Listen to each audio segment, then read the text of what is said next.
I think my dad was one of that part of generation, that kind of generation like your grandfather did. That's why Limassol has always been the main center of foreign investment. And take it from before the invasion. They will go to their teenager age, okay? If they don't feel their parents are close to them, they will ask for help from somebody else. And that's where the problem is. I like the quotes from the Greek philosophers. Mm-hmm. There is one from Cleovulos, who everybody knows. It's Metron Ariston. Mm-hmm. Everything in moderation. I'm Farah Shammas. Welcome to Hotel Talk. We hope you enjoy listening to this friendly conversation between people connected by real life in hotels. Welcome back to another episode of Hotel Talk. And today I'm very pleased to have with us a very dear family friend, personal friend, someone I've known for many, many years, and who we've been trying to schedule this podcast for just ages, but we're so busy. So welcome, Costas Galatariotis. Thank you, Costamo. He's the chairman of the Galatariotis Group, and he's on several boards. This is a gentleman with so many hats, such a prominent figure and supporter of Limassol, public life in every way. And I can't wait to talk to you more about everything you do. Very nice to see you after so much talk. Organization. Trying to do it and delaying and then business trips. And it's been good. So, Costamo, why don't we start by telling everyone a bit about you in your own words? Okay. I was born in Limassol.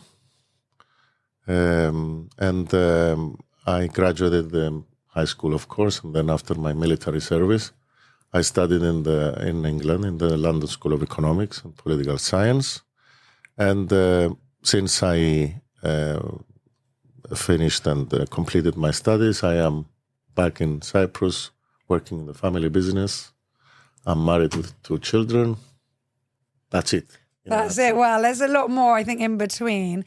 I love that you were at LSE. I mean, in general, your family is quite academic, aren't they? I mean, everybody has tended to go to quite good universities. My sister in particular. Your sister in particular, yes. I remember when I was at uni, of course, with Alexis and Stavros and having dinners with your sister. She became a professor, didn't she?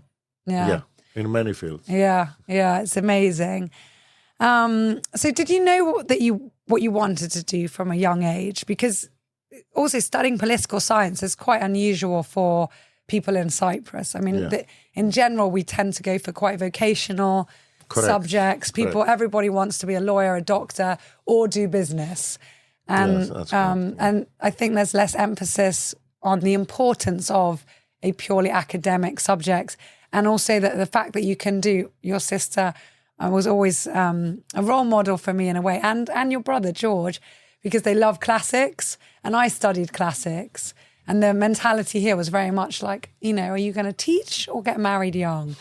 And I was like, well, no, you can... That was a long time ago. I don't think it's anymore. I don't know, I hope not. But did you know, I mean, from when you were young, I'm going to work in the family business? Did you at any point think you were going to do something different? No, I think from a very young age, maybe because I was born and raised in an environment that I was hearing all the time about business and so on, because of mainly my father. But always, I had always this. I felt this hunger to go in business and not follow any academic or professions like accountant or doctor or physicist or whatever. Yes, I had that to carry on. The business. Yeah. I don't know if it's purely because of what I instinctively wanted, or also because of my the environment. But yes, I never regretted it. So tell us a bit about growing up, being the son of such a prominent figure, because your dad was so well known, bless him. George Tavellis, you listened to his podcast, he mentioned your dad, and I think there's other people that have mentioned him as well. I think my uncle, I think Harry, so many people, talk about your dad. He was a visionary. He did so much Limassol and for, I don't know, just so much altogether, not just the business scene. Yeah. Correct. So how was that growing up? You were the youngest son, with that influence and Yes. role model in your life. I was the youngest child, and because I had a very big age difference between my other brothers and sister. I mean, George is 16 years older than me, and Katia, which is the closest, is 9. So when I was growing up, basically I was growing up alone in the house because all the others were studying. So, okay, my dad, apart from the business part, was always having people, let's say, influence at home, and we're discussing it from a very young age. I got not involved, but I got, where the scenes were played, as we say it. Have you were subjected to exactly. a When lot you of are business 12, talk. 13, and you are sitting on a dinner at 13, 14, you only listen to much older people, much wiser people, of course. And it's good. It's a good university. Yeah, definitely. A life university. Yeah. I think my dad was one of that part of generation, that kind of generation like your grandfather did, which is, as a very, very famous saying, that they don't make them anymore. Yeah. This generation. It's about how you conduct yourself towards yourself as such, but towards your family and business and business associates and your social obligations and the need to help your country. And I think this is it. Basically. Yeah, definitely. That must have influenced you quite a lot. So how is it to manage and be part of such a big family business? Because the business, like ours, is, similar in that there's so many different hats. It's not just that there was, let's say, everybody knew the hotel, because I think a hotel is always a flagship. It's so obvious. It's there. It's brick and mortar. Everybody can enter that business. So everybody knew your family for Le Méridien for so many years. And it was very much a center point for... Not at all. No. You don't think? No, as far as the overall business group, I know that hotels are more, acceptable to the eye. But first of all, business evolve. They are not the same. Yes, at times and within 2-3 generations now, as all groups, business evolve. You diversify one sector, and then you invest in that sector, maybe and go to another, and so on and so forth. Yes. Yeah, but don't forget the hotel business started in 1990. So no, but that's what I mean. A lot of people knew that, and a lot of people knew the cement, because that was obviously a huge thing. But the family has and it still is, so many had the laundry. There's just so many different hats. So as a businessman within that, it's not like you go into the office with one thing to tackle. No. That's what I mean. You have so many different things. So maybe you can share a bit with that. Listen, there are some basic principles in business. Either you run your own business, you're very into it, you become a professional in that business, and you have a very insightful eye, day in, day out, what's going on. Or if you want to diversify, obviously you have to hire insightful managers that have educational experience as well, which is becoming more and more important because details matter, but they are also strong in the financial part of the business. From there on, I think most or all business, even if they are of a different nature within, they have the same principles. The same principle is, first of all, you want to do a new venture. You have to study the market very well. What do you want to do? You have to study within the market what niche you want to do in that market, i.e. hotel. You have to study. You want to invest in Airbnb, is a different operation than a 3-star, a 4-star, a 5-star, or a 5-star luxury. That's the one part you have to do very diligently before you decide it, if you decide to enter. The second part is you have to create a very good environment. HR is important that your staff, you lead by example, and because it's important if the big business, if you have a business that employs many people, it's important that your staff respects and what that will reflect when you're not there. Are they trying to do their best? Of course, there is nothing perfect, but it's a very important aspect of having a good HR. Taking care of the people that work for you. Yeah, also. Yeah. And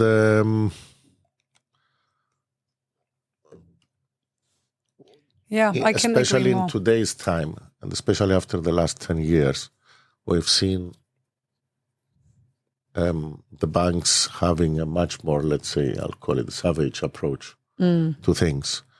So you have to be very careful not to be exposed or overexposed to banks. This has always been the case, but the last 10 years it's more, it's more radical, let's say. Yeah, the banking sector and what's happened, and since 2013. Exactly. It's been insane. Yeah. So these are basically the general principles, whether it's a trading business, because I was in the trading business when I just came at the family business. And we used what to were be you trading? big importers of home appliances, furniture, foodstuffs, sugar, iron, reinforcing steel, building materials, sanitary ware. And that must have taught you quite a lot. Such an experience. So we're not going to talk too much about hotels, Okay. Because I want to get into Limassol and the bigger picture. But because this is Hotel Talk, and you guys, for many, many years, you didn't just build it, you developed it. You took Le Méridien and indeed part of the hotel industry in Limassol to another level, especially when you did the huge renovation back in, was it 2002? The 2000 basically 2000. Was the creation of the Thalassotherapy Center, yes, and the suites and some other things. Yeah. So, just tell us a bit about that, about hotel life, because it's not even a job; it's a life. Yeah. The most important thing in hotels, I think, is the interaction of people with customers, and either to hear and be happy that they are very happy, or to listen with a positive view their complaints. So instead to be better and improve. And it was also very interesting and enjoyable during the renovations, of course, because it's something new coming up, always something new. Well, it was amazing. I just remember I was just coming back from my studies and everyone was talking about it. And I remember, was it the Versace carpets you guys had? Am I remembering correctly? No. There was carpets, there was one designer. You had carpets from one designer. Yeah, not Versace. It was... it wasn't Missoni. I don't know. Was it Cavalli? I can't remember, but everyone was Cavalli. like... Was it? Yeah, Cavalli. Some of them, yeah. Some of them in your suites. And it was, it was like the peak of... it was very exciting. And the thalassotherapy unit was just so... it was almost ahead of its time for Cyprus then. It was. It was, yeah. And I'd say also before social media, you guys were also very progressive in the way you thought, and you did publications and had famous people staying in your hotel, interactions with your guests. It's important. It was always because the best impressive. Advertisement is the word of mouth. No matter how you advertise your product, unless people, and especially if they are people that are recognizable people, which have the thing that they are more discerning. If they talk good about you, about the hotel, it's the best advertisement you can have. Yeah. Provided the good operation is there. Yeah, yeah, exactly. You can advertise whatever you want. Once you bring somebody and he's not happy, whatever you put, he will badmouth you, correctly or wrong. That's what they say. Like one bad review can do so much damage in 100. Yeah. It's very difficult to build, and it's very easy to undo. So you have to keep striving. Absolutely. So what was the biggest challenge, do you think, in hotels? Competition from other countries, not from Cyprus as such. It's always, yes. It's very, very big competition. At the time, the Dubai and Egypt market started to evolve. I mean, we're talking about 25 years ago, okay?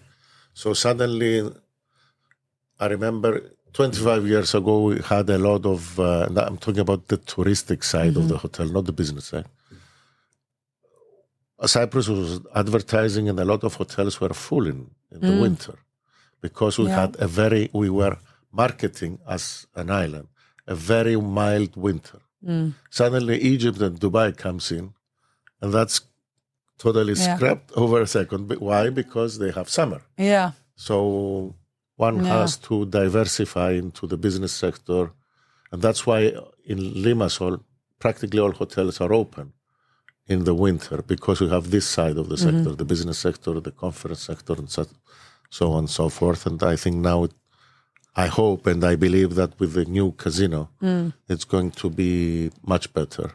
Whereas you can see that other destinations like Paphos or Ayia Napa, because they're clearly touristic destinations, they close. And we're just the biggest city, we're more cosmopolitan. Yeah.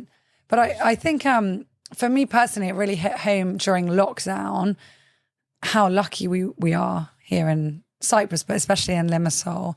I mean, the weather is just so ideal in winter, and we don't want it to be summer. Who wants to live in 30 plus degrees for 12 months? I mean, it's fun, especially with the humidity. Yeah, it's fun for a few months. We head to the beach, but in winter everything is green. It's so pretty in Cyprus. You can explore. There's so many sightseeing, clean air, the walks. I mean, it's just absolutely stunning. I agree. So I'd love to get onto that because, I mean, you're a proud Limassolian. You've done so much for Limassol. You've been on a million boards. Maybe you can tell us a bit about Avel and everything else. Yeah, basically it's the Chamber of Commerce that I served many years, and I still do, as and vice president for the Cyprus Chamber of Commerce, representing the hotel sector and Limassol. I joined the chamber, I think, in 1999 as a simple member, and gradually I was honored to be elected in 2014 for 2 terms. This is the maximum you can do, 6 years. And it was a time of great challenge because it was immediately after the banking crisis and haircut. But I think we were happy to see Limassol evolving very much strengthened from that crisis. I mean, a year after it was the opening of the marina, then a lot of new nice buildings. And I'm not talking only about the skyscrapers or so. Now it's the creation and opening of I think it's the biggest casino and the only one of its kind in the European Union. Oh, in Europe. No, in the European Union, so I think it's challenging, but I can see the city evolving, improving. But I think, and I feel very strongly about it. We have to do something about housing and about transportation. Because it's nice to have nice buildings and so on, but the people in large have to have a good life. Otherwise, it's all facade. And socially, you have to be correct because people have to be happy, or at least not be unhappy. I mean, if you take a car and you need 1.5 hours to take your kids at school and come back, you start with you start your day not in the best mood. The grunge. And we know the drill. The thing for the low-cost housing is very, very important. It's becoming very important. Young couples cannot do this. And what do you think is the solution for that?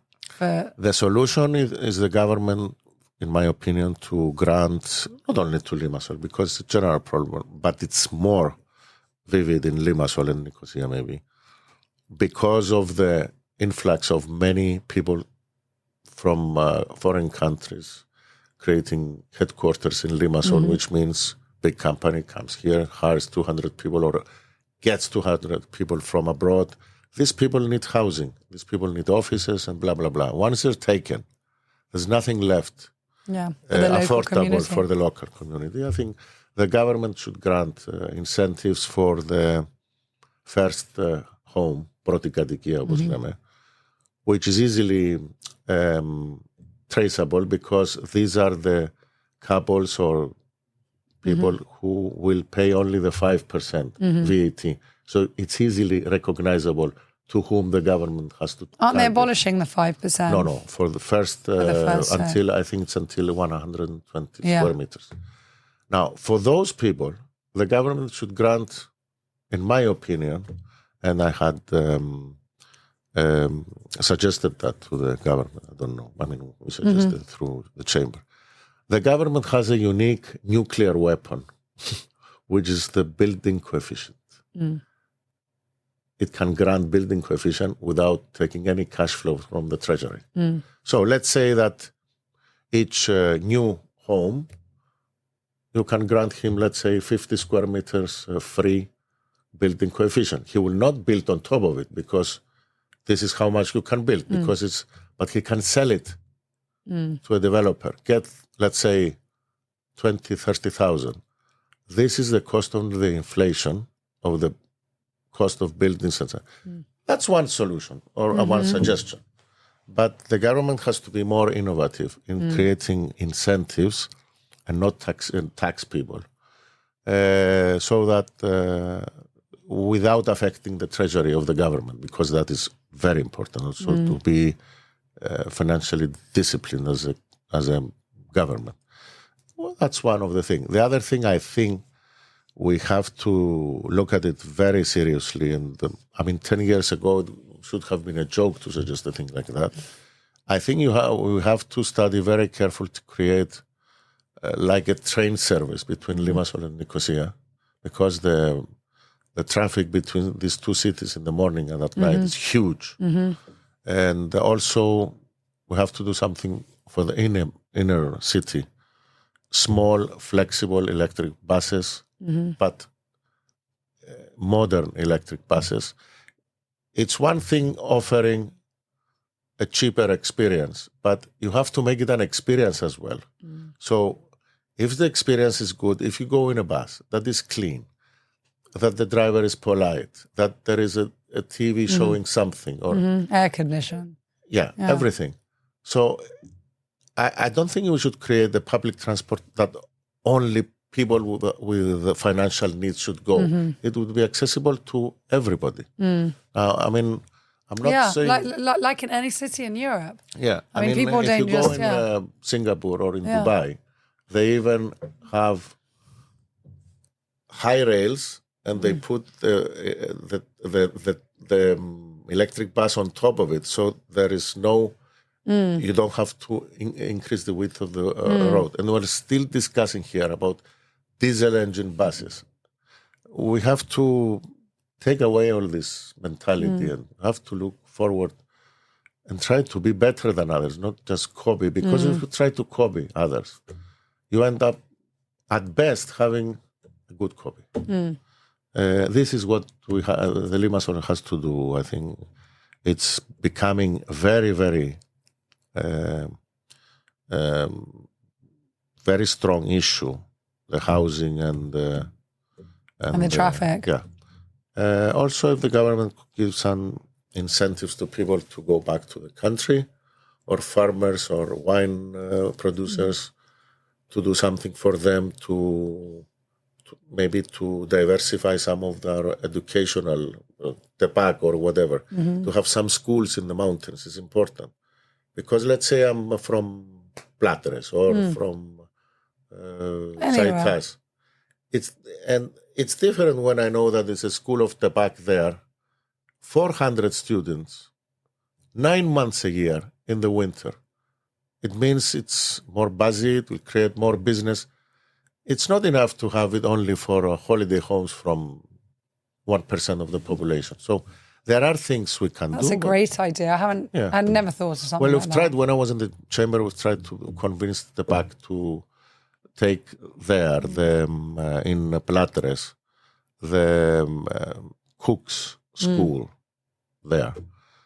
But we had some resistance from the people up there, and it was shocking for me. So they wouldn't grant the free land and so on. Eventually, they went to Paphos. That was a big opportunity. One, not saying. But people have to have the incentive to stay there, not just go for the day because it's his vineyard, but come back and live in Limassol. Because it's cleaner and it will do a lot of goods from, let's say now, the fires. Okay, a lot of fires are happening because people don't live in these villages anymore. So there's no cleaning, there's no care, there's nothing left. So they are more easy to catch fire. Yeah. Well, it would also solve the congestion in the cities, give more life to the rural, and keep the authenticity of the island, because we want everybody to be in their villages. We want the villages to stay alive and buzzing. Yes, I went to Lefkada recently, and it's so beautiful now that it's being revived. Okay, Bladris has always been quite popular, but there's so many villages that it's a shame to see people not be able to stay because, as you said, I think the universities are a great tool on which to build that. And it will be cheaper for people to get accommodation. Of course, there'll be a student vibe. There's money that's all coming from, a lot of the time, from outside, outside of Cyprus, so cash injection. Also for Limassol, I would say another huge infrastructure project that it's been delaying for some years is we have to create a suburban highway starting from, let's say, before Moni and finishing where the new port is, so that we have a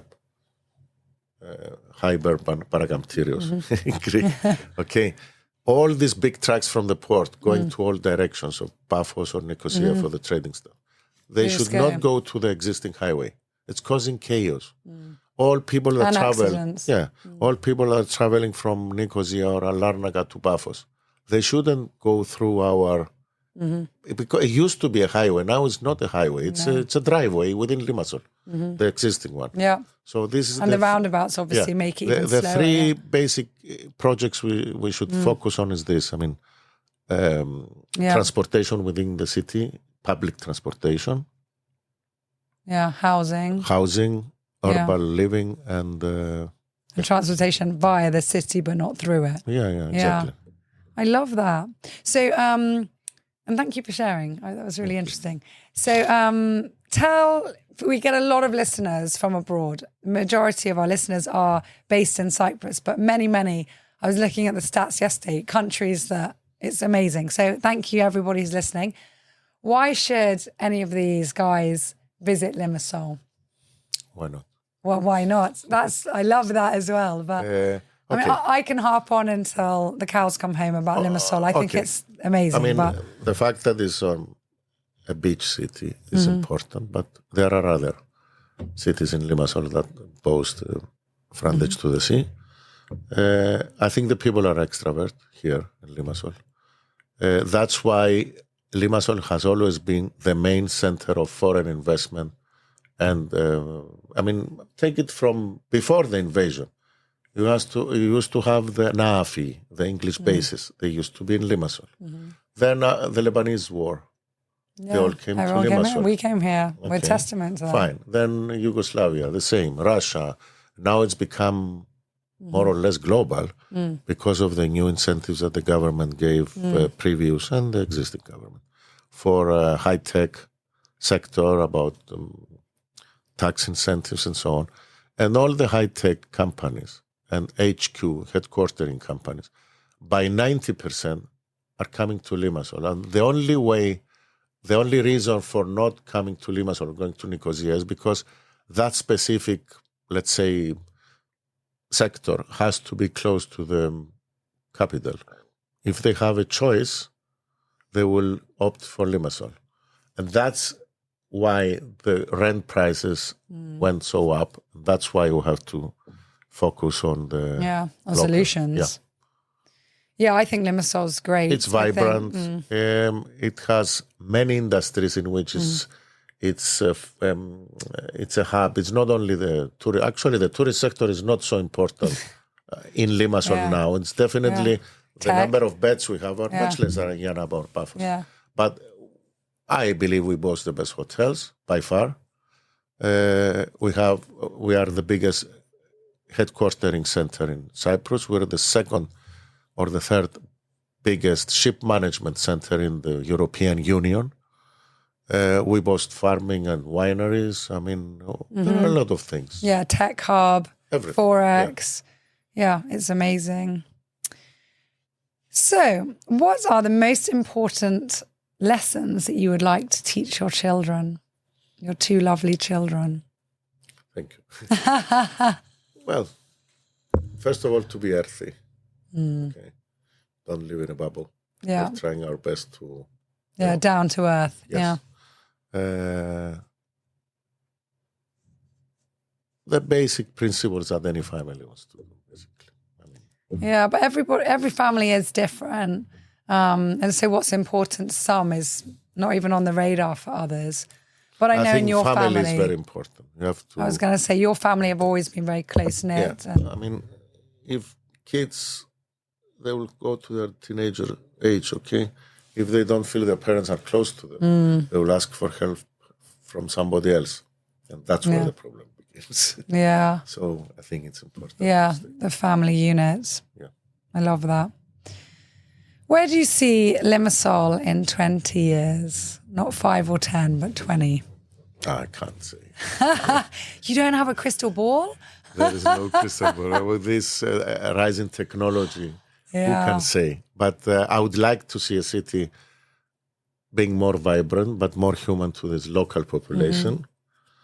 As we've said with the problems before. I think that's the main... Yeah, seeing all of these things you're talking we've about. We've passed the point of, as a city, of being financially strong. We have to go back to the people, to the average person, people on the street, because it makes no sense to have a city and then most people emigrate or go away and so on. Yeah. It's important, Yeah. What do you think we need to do to keep improving?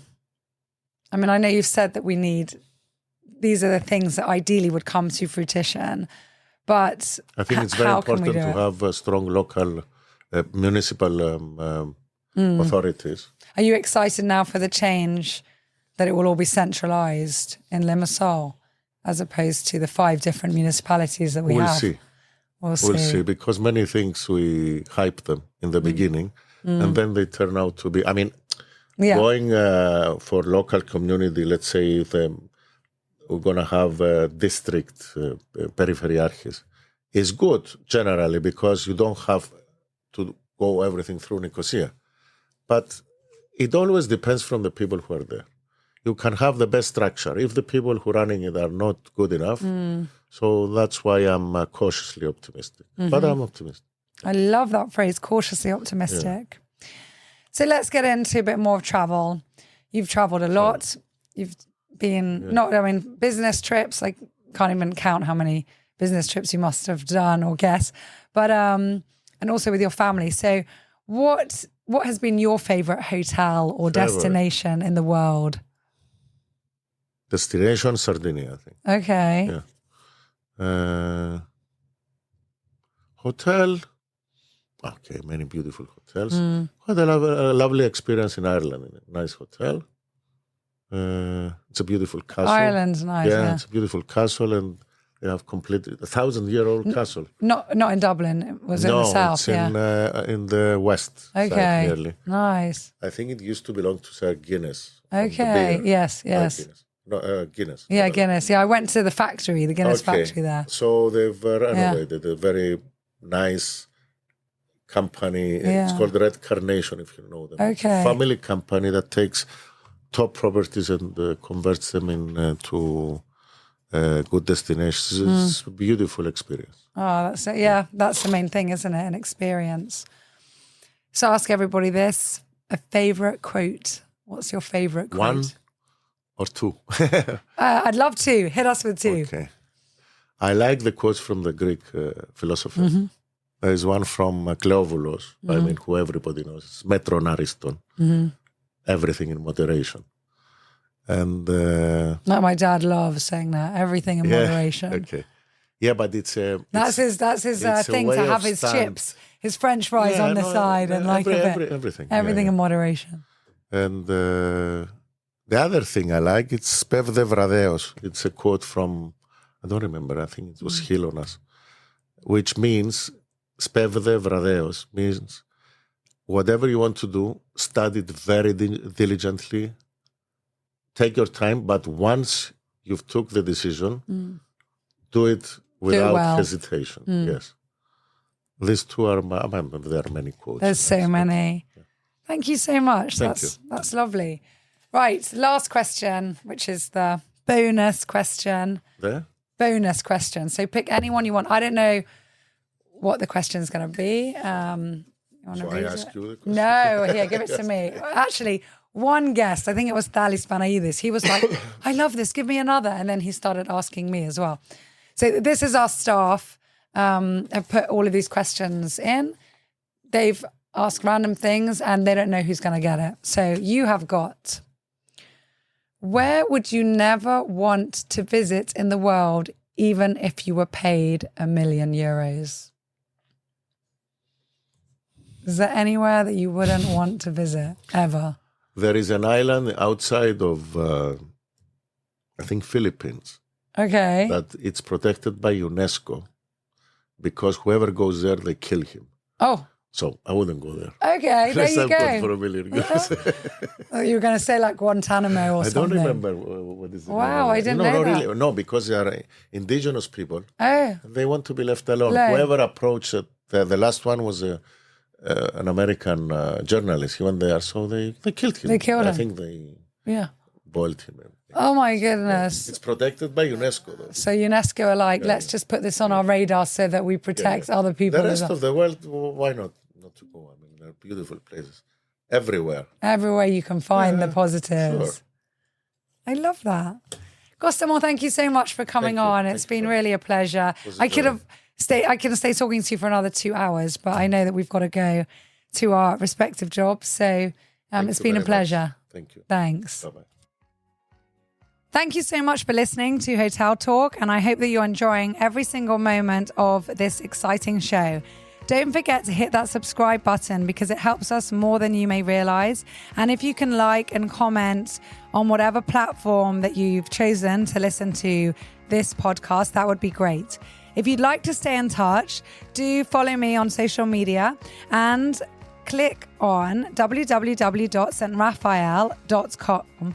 The exact website is in our show notes, and you can join our Seahorse Club where you can get exclusive offers and discounts and learn so much about our wonderful hotel here in Limassol, Cyprus. And also, if you'd like to email our reservations team and just quote Hotel Talk, they will be sure to give you an extra special price when you're booking your next trip with us. So we look forward to seeing you soon. Stay tuned. Listen up more, and feedback is always more than welcome. Thank you.